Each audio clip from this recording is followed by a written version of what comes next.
to be like Jesus, written by Ellen G. White. He's still working on me to make me what I ought to be.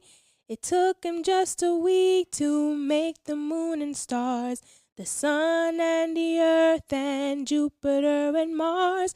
How loving and patient he must be. He's still working on me.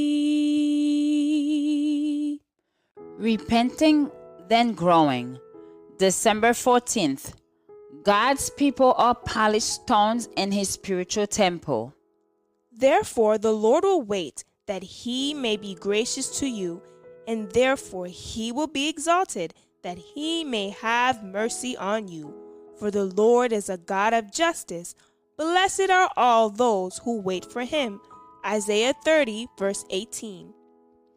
The gospel is designed for all, and it will bring together in church capacity men and women who are different in training, in character, and in disposition. Among these will be some who are naturally slack, who feel that other is pride, and that it is not necessary to be so particular. God will not come down to their low standard.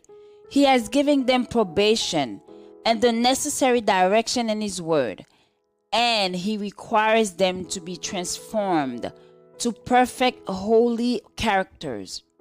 Everyone who is converted from sin to righteousness, from error to truth, will exemplify in words and acts the sanctifying power of the truth. The people of God have a high and holy calling.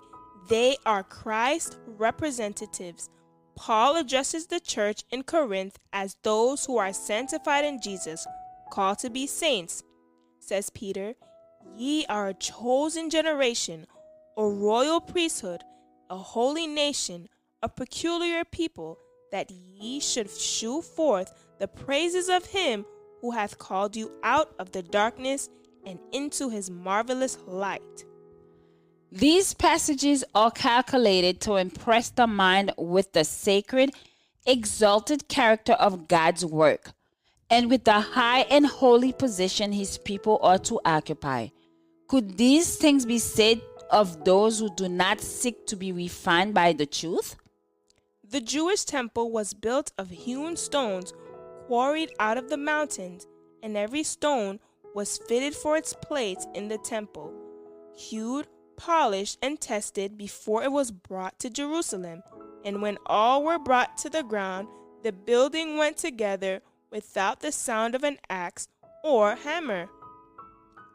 This building represents God's spiritual temple, which is composed of material gathered out of every nation and tongue and people, and all grades, high and low, rich and poor, learned and ignorant. These are not dead substances to be fitted by hammer and chisel.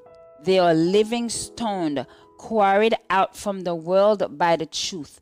And the great master builder, the Lord of the temple, is now hewing and polishing them and fitting them for their respective places in the spiritual temple.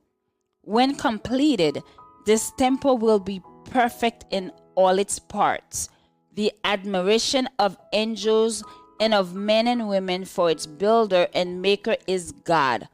Truly, those who are to compose this glorious building are called to be saints. He's still working on me to make me what I ought to be. It took him just a week to make the moon and stars, the sun and the earth and Jupiter and Mars. How loving and patient he must be. He's still working on me.